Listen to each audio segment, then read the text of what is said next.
14 choses qu'on a le droit de demander en couple. Juste avant de continuer la vidéo, je vous encourage de mettre un petit pouce bleu et après avoir regardé toute la vidéo, n'hésitez pas de nous laisser un petit commentaire. Pour ceux qui ne me connaissent pas encore, je suis Kenya Jean, je suis coach en développement personnel et aussi en relations amoureuses homme-femme.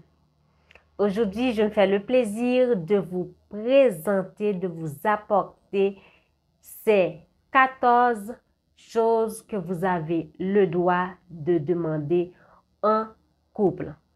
Que ce soit vous, messieurs, ou que ce soit vous, mesdames, vous avez le droit de demander toutes ces choses que je vais vous citer là dans la relation de couple. La première chose que vous avez le droit de demander dans le couple, vous avez le droit de demander à l'autre de passer des moments de qualité ensemble. Et oui, vous avez le droit. Si vous avez décidé d'être en couple, c'est parce que vous avez aussi décidé de passer de temps en temps, je dis pas 7 sur 7, 24 sur 24, mais vous avez décidé de passer de temps en temps des moments de qualité ensemble parce que ça contribue à la solidification de la relation. Sans moment de qualité ensemble, sans moment tête à tête, sans communication, on ne va pas savoir ce que l'autre veut, ce que l'autre pense. On ne va pas vraiment connaître l'autre en profondeur. Bien que je le dis toujours, on ne connaît jamais quelqu'un à 100%. Deuxième chose que vous avez le droit de demander dans la relation du couple. Vous avez le droit de demander qu'il ait de la confiance, de l'honnêteté, de la patience dans la relation. Il y en a d'autres, mais j'ai décidé de vous citer que ces trois-là, la confiance, l'honnêteté, la patience, la fidélité. Ça va dépendre du couple. Si vous n'êtes pas dans une relation échangiste, pourquoi pas? Ça va dépendre. Vous pouvez demander qu'il y ait de la fidélité. L'homme peut demander la fidélité.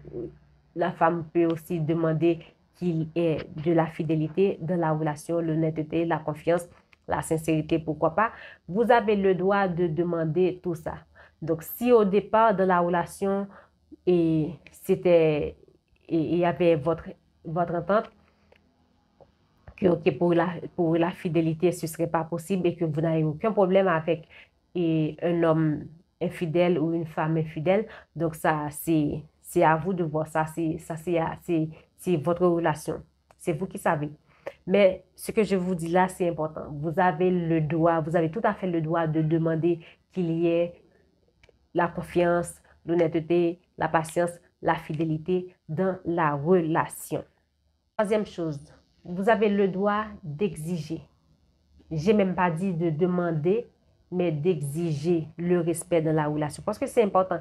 Le respect dans la relation, c'est important. Je dis c'est la base ou ça fait partie des bases d'une relation solide.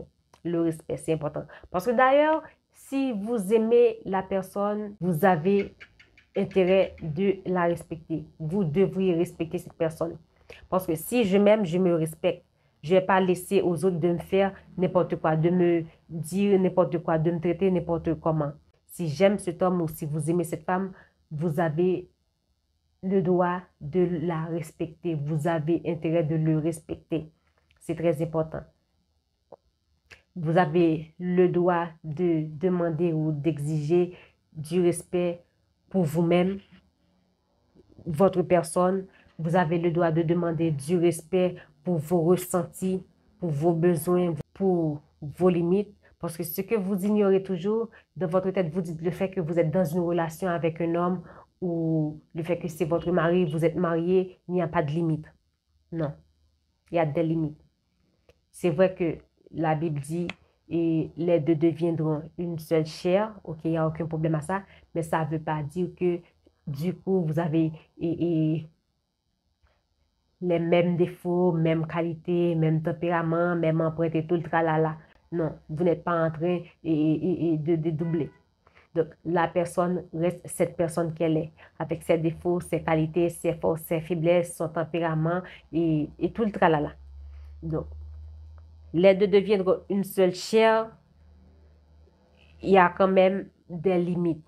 Peu importe que c'est votre mari, peu importe que c'est votre femme, peu importe que c'est votre fiancé, vous êtes en couple, s'il vous plaît, évitez de confondre le fait que vous êtes en couple. Il y a zéro limite. Non, il y a toujours des limites.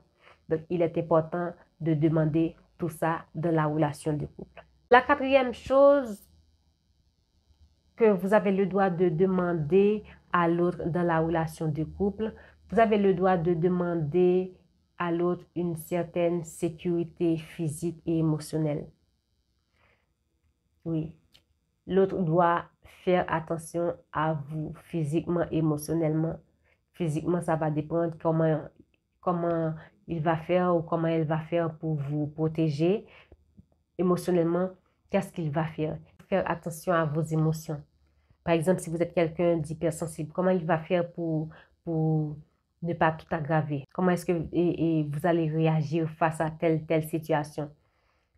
S'il est quelqu'un de colérique, comment est-ce qu'il va faire en sorte de se contrôler pour ne pas vous frapper pendant un élan de colère, tout ça? Donc, vous avez le droit de demander à cette personne la sécurité sur le plan physique et émotionnel. C'est très important. Et ne vous laissez pas manipuler émotionnellement. Ne vous laissez pas maltraiter physiquement. C'est très important. Et il est important au tout début de la relation de jouer carte sur table. Voilà ce que j'attends, voilà ce que je veux, voilà ce que je ne veux pas, voilà ce que j'aime, voilà ce que je n'aime pas. Donc, si vous ne jouez pas carte sur table, un homme vient comme ça dans votre vie, vous ne savez pas s'il est un pervers narcissique, vous ne savez pas s'il est un bourreau, vous ne savez pas s'il respecte les femmes, vous ne savez pas s'il sait parler aux femmes, vous ne savez pas s'il sait frapper les femmes ou pas. Donc, vous vous lancez dans la relation. Donc, il faut jouer carte sur table. Parce que sinon, par exemple, s'il vous frappe, mais il va vous dire que si tu n'es pas de l'accord, tu ne m'avais pas demandé si j'aimais frapper les femmes, donc tu ne m'avais rien demandé, tu m'as laissé entrer dans la vie comme ça. Il peut vous donner des tas de discours pour vous montrer que la personne qui a été naïve, c'est vous. Donc, il est important au tout début de la relation de mettre les points sur les i. C'est très important. C'est pas parce que je l'aime à la folie, voilà, je m'avance tête baissée dans la relation. Non. L'amour n'est plus aveugle. Ouais, ça n'existe pas. L'amour est aveugle. Si l'amour est aveugle, je peux me mettre en couple à un pervers narcissique. Si l'amour est aveugle, je peux me mettre en couple à un sociopathe. Si l'amour est aveugle, je peux me mettre en couple à un psychopathe. Donc, si l'amour est aveugle, je dois accepter tout ça. L'amour n'est pas aveugle. Donc, si votre amour est aveugle, je vous conseille de lui acheter des yeux. C'est très important.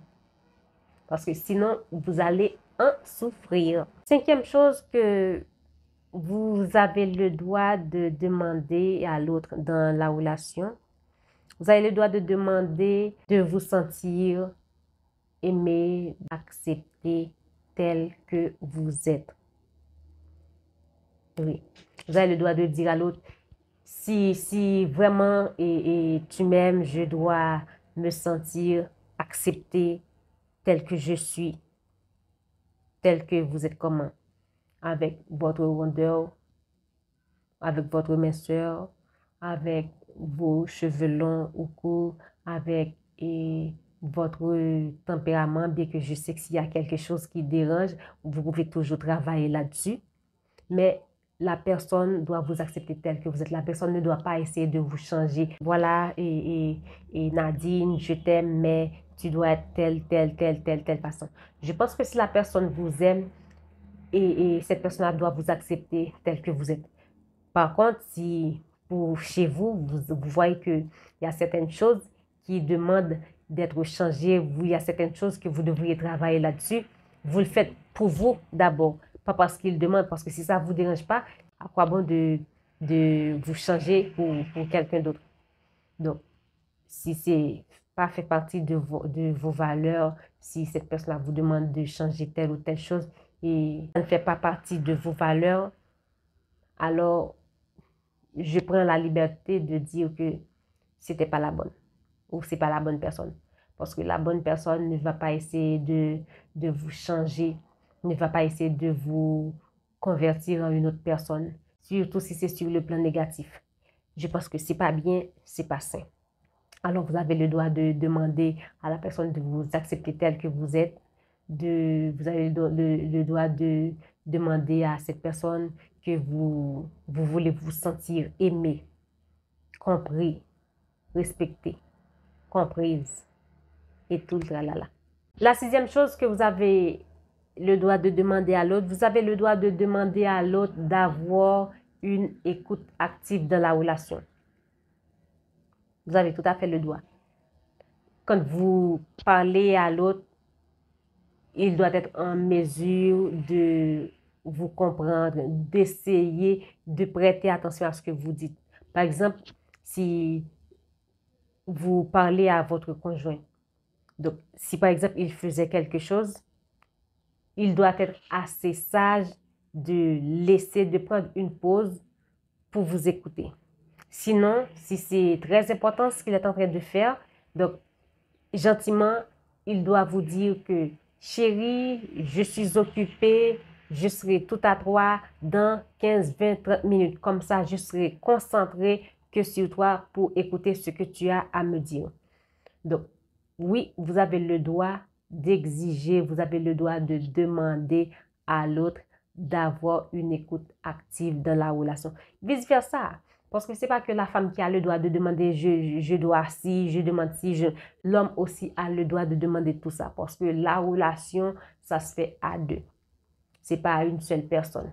Ça se fait à deux. Donc, on se met d'accord. Ce que je demande pour moi, donc, c'est valable aussi pour toi. Si je demande à Pierre une écoute active, Pierre a tout à fait le droit de me demander aussi une écoute active. D'ailleurs, automatiquement que je demande cette chose, c'est valable aussi pour l'autre.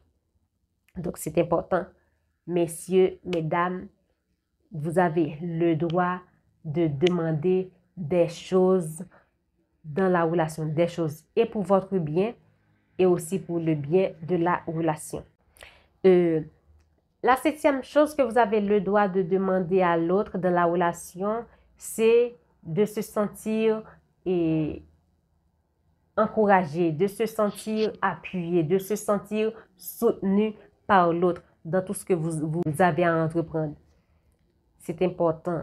Ça encourage l'autre, ça aussi peut solidifier la relation. Le pourquoi? Parce que ce soit la femme ou l'homme, la personne aime lorsque l'autre s'intéresse à ce qu'elle fait, lorsque l'autre s'intéresse à ce qu'elle est en train d'entreprendre, lorsque l'autre s'intéresse à son bonheur, à sa vie, que ce soit professionnelle ou familiale. Donc, c'est très important de soutenir l'autre dans tout ce qu'elle a à entreprendre. Alors oui, vous avez le droit de demander à l'autre d'être soutenu, d'être appuyé dans tout ce que vous aurez à entreprendre. Vous deux, vous avez le droit. Que ce soit l'homme ou la femme, vous avez le droit. Et parfois, il y a chez certains hommes ou certaines femmes, la femme n'a même pas besoin de demander à son partenaire et j'ai besoin d'être soutenue. C'est juste dans son tempérament, sa femme ou sa copine fait quelque chose, il a juste envie de la soutenir parce que je vois que ça la fait plaisir, je la soutiens. De même pour la femme, je vois que ça fait plaisir à mon homme, alors je le soutiens, c'est très important. Ça peut solidifier la relation. Je ne dis pas qu'il n'y a que ça qui peut solidifier la relation, mais je pense que ça fait partie de la solidification de la relation. La huitième chose que vous avez le droit de demander à l'autre, vous avez le droit de demander à l'autre qu'il nous témoigne de l'importance, qu'il nous prouve qu'il est intéressé à nous. Donc, si l'autre ne vous témoigne pas de l'importance, il ne vous montre pas que vous avez du prix à ses yeux, qu'il est intéressé par vous, par la relation, par votre présence dans sa vie, ça va rendre la relation boiteuse. Je ne dis pas il n'y a que ça, mais peu importe. Si par exemple la femme ou l'homme, vice-versa, aime que l'autre lui prête de l'attention. Vous avez tout à fait le droit de demander à l'autre qu'il s'intéresse à nous, qu'il nous témoigne de l'importance, que ce soit dans notre vie et perso ou pro, dans notre vie personnelle ou professionnelle, dans nos projets. C'est important. La personne va se sentir aimée, la personne va se sentir importante. Alors oui, messieurs, mesdames, c'est important de montrer à l'autre que vous êtes intéressé par lui, qu'il a ou qu'elle a du prix à vos yeux, que cette personne-là est importante pour vous. C'est très important. Donc, les détails, souvent fois, ce sont les détails qui deviennent un handicap pour la relation. La 9e chose que vous avez le droit de demander dans la relation, c'est que l'autre respecte votre famille, vos amis et vice-versa. Si je demande à Pierre de respecter ma famille, de respecter mes amis, moi aussi, je dois respecter les amis de Pierre et aussi sa famille. Que ce soit on est en couple ou fiancé ou marié, c'est important de respecter la famille, les amis de votre conjoint. C'est très important. Donc, vous avez le droit d'exiger tout ça.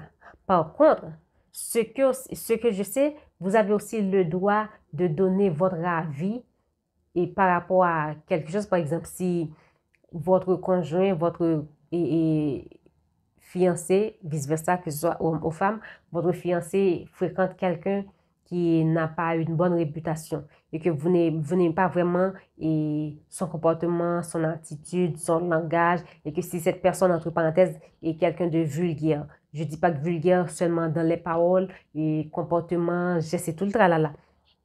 Donc oui, là, vous avez le droit, je ne vais pas dire d'interdire à la personne, mais de donner votre avis, de dire, par exemple, chérie, je pense que Marlène n'est pas une bonne amie pour toi. Je pense que Marlène, c'est pas quelqu'un qui peut t'apporter de la valeur dans ta vie, te connaissant avec les valeurs que tu as et tout le travail. Donc, là, il est en train ou elle est en train de donner son avis. Oui, elle a aussi ou il a aussi le droit de donner son avis dans cette partie-là. Je ne dis pas qu'il va ou qu'elle va vous interdire les choses, vous interdire de fréquenter cette personne. Mais le fait que c'est votre conjoint, c'est votre mari, votre fiancé, votre petit ami, il a le droit de donner son avis sans pour autant vous interdire ou vous imposer des choses. C'est très important. Et puis, si vous êtes dans cette situation-là, vous avez envie de donner votre avis dans une situation quelconque, faites-le sagement. Et il faut attendre le bon moment pour le faire. 10e chose, vous avez le droit de demander à l'autre d'avoir du temps. Oui, c'est important d'avoir du temps pour soi, de passer du temps seul en votre compagnie. Oui, vous avez le droit de dire à l'autre, voilà, chérie, j'ai besoin d'être seule, j'ai besoin de penser sur certaines choses, j'ai besoin de passer du temps seul avec moi-même parce que le fait de passer du temps seul avec soi permet de mieux se connaître, permet de savoir ce qu'on doit, ce qu'on ne doit pas faire, ce qu'on devrait, ce qu'on ne devrait pas faire, permet de mettre les points sur les i. Et parfois, le fait de passer du temps seul peut vous aider à vous introspecter ou de rétrospecter un peu. C'est très important et oui, mesdames, messieurs, vous avez le droit de demander à l'autre de passer du temps seul parfois. Parce que le fait que vous êtes en couple, ça ne veut pas dire que vous devriez être collés l'un à l'autre comme ça, 7 sur 7, 24 sur 24. Peu importe, vous êtes mariés, vous vivez de la même maison, ou peu importe, vous êtes pacsés, ou vivez en concubinage, whatever. Vous avez le droit de rester seul parfois. Vous avez le droit de passer du temps seul en votre compagnie parfois. C'est important. Alors, n'ayez pas honte de demander à l'autre de vous laisser seul un petit moment.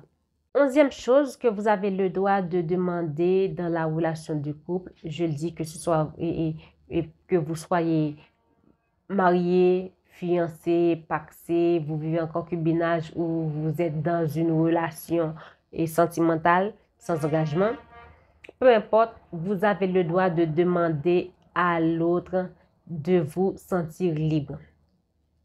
Je m'explique. Je ne dis pas dans le sens vous vivez votre vie comme si vous êtes célibataire. Dans le sens vous êtes seul. Il n'y a personne dans votre vie. Là, est-ce qu'il n'y a personne dans votre vie? Entre parenthèses, vous pouvez faire tout ce que vous voulez. Ça, c'est votre vie. C'est à vous de voir selon votre valeur. Si vous n'avez aucun problème et de fréquenter, je ne sais pas, 2, 3 mecs, ça, c'est votre problème. Si vous n'avez aucun problème d'avoir une relation échangiste, ça, c'est votre problème. Mais lorsque la relation est exclusive, deuxièmement, c'est une relation sérieuse. Sans compter, vous êtes marié. Là, je parle pour les mariés. Vous n'êtes plus libre. Vous n'êtes plus libre. Là, il y a un contrat.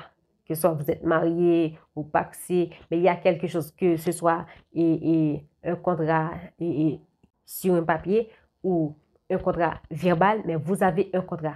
Vous n'êtes plus libre. Vous n'êtes plus, ça ne veut pas dire que vous êtes enchaîné à l'autre. Ça ne veut pas dire qu'il va vous priver ou qu'elle va vous priver de certaines choses. Mais c'est sûr que vous n'allez pas vivre votre vie comme si vous étiez célibataire. Vous pouvez sortir et aller dans les boîtes de nuit comme vous voulez, quand vous voulez, rentrer quand vous voulez. Vous n'avez pas de compte à rendre à personne. Ça ne se passe pas comme ça. Je ne suis pas en train de vous dire que lorsque vous êtes dans une relation de couple, vous êtes soumise dans le sens, il vous dit à droite, à gauche, vous obéissez sans comprendre, vous obéissez, que ce soit c'est bien ou mal, vous obéissez. Non, pas du tout. Mais vous n'êtes plus libre. Mais par contre, là, je vous parle de se sentir libre, c'est de se sentir libre de donner son avis, de se sentir libre de parler des choses qui sont des tabous dans la relation, de se sentir libre de dire les choses comme vous le pensez, de se sentir libre de proposer des choses à l'autre, de se sentir libre de sortir avec des amis tout en respectant les principes que vous avez intégrés dans la relation. J'espère que vous avez bien compris. OK. 12e chose que vous avez le droit de demander à l'autre, vous avez le droit de demander à l'autre de pouvoir compter sur lui, de pouvoir compter sur son appui. Et vous avez le droit de lui demander qu'il tienne ou qu'elle tienne à ses engagements. C'est très important. Donc, vous avez le droit. C'est pas parce que vous êtes dans une relation, non, tu n'as pas le droit de me demander ça. Oui, si vous avez pris la décision de vous mettre en couple, c'est parce que vous êtes prêt ou vous êtes prête à vous soumettre à certaines choses qui vont faire le bonheur de votre relation à deux. Si tout ce que l'autre demande ne vous dérange pas et que non seulement c'est bien pour vous personnellement, que ce soit émotionnellement ou psychologiquement, eh bien, pourquoi hésiter de le faire ou pourquoi vouloir ne pas accepter ces demandes? Donc, c'est bon et pour vous, et pour la relation, et pour l'autre. Alors, si vous voulez que la relation soit au top, si vous voulez que votre relation dure, si vous voulez avoir une relation heureuse, une relation épanouie, alors il est important de répondre à ces demandes si ça ne va pas à l'encontre de vos valeurs. Donc, si ça ne vous dérange pas, pourquoi ne pas accepter? Parce que tout de même, c'est pour le bien de la relation, quoi. Alors, il est important et vous avez tout à fait le droit de demander à l'autre de pouvoir compter sur lui. 13e chose que vous avez le droit de demander à l'autre dans la relation. Vous avez le droit de demander à l'autre qu'il n'y ait plus ou qu'il n'y ait pas de secret entre nous. Qu'il n'y ait pas de secret entre nous, vous avez le droit de demander à l'autre au tout début de la relation, ces choses-là. Je ne veux pas qu'il y ait du secret entre nous. Ça peut arriver que la personne choisit de ne pas vous dire quelque chose parce que si c'est très personnel ou du moins si cette chose-là ne vous concerne pas. Par exemple, s'il y a quelque chose qui s'est passé dans sa famille. Donc, ça ne vous regarde pas. Vous êtes avec la personne, vous n'êtes pas avec toute la famille en quelque sorte. C'est vrai que vous faites partie de la famille, que vous soyez marié ou pas. Ça peut arriver que la famille décide de ne pas vous révéler certaines choses. Vous comprenez? Vous n'êtes pas leur fils et tout le tralala, mais ça peut arriver que la famille ne veut pas que vous sachiez certaines choses. Et ça peut aussi arriver que votre conjoint ne vous dit pas certaines choses qui se passent dans sa famille. Mais le concernant, personnellement, oui, vous avez le droit de demander à l'autre de ne pas vous mentir ou de ne pas vous faire de cachotterie, pas de secret entre vous. Oui, vous avez le droit de demander tout ça à l'autre. Et vice-versa. Tout comme vous avez le droit de demander à votre homme cette chose-là. Oui, votre homme aussi a le droit de vous demander la même chose. Mais du coup, là, ça va dépendre de vous. Je ne veux pas trop m'aventurer sur ce terrain parce que ça peut arriver que pour cette personne, et si vous ne me demandez rien, je ne vous dis pas, alors je ne vous fais pas de secret. Donc, si vous me demandez que j'ai décidé de vous mentir, là, je vous fais de secret. Donc, ça va dépendre de comment vous voyez les choses, ou ça va dépendre de comment vous avez établi les choses dans votre relation. La 14e chose que vous pouvez demander à votre partenaire et que vous avez le droit, que ce soit vous, mesdames, ou vous, messieurs, la discrétion. La discrétion dans la relation. Je ne parle pas que pour la relation. La discrétion dans la vie, c'est important. Parce que vous divulguez tout sur les réseaux sociaux avec vos amis. Et par exemple, vous étiez avec Nadine le soir dernier. Vous avez couché avec Nadine et Pierre, Paul et Jacques, Simon. Tous vos amis, ils le savent. Ils savent que vous aviez couché avec Nadine la nuit dernière. La discrétion dans le couple, c'est important.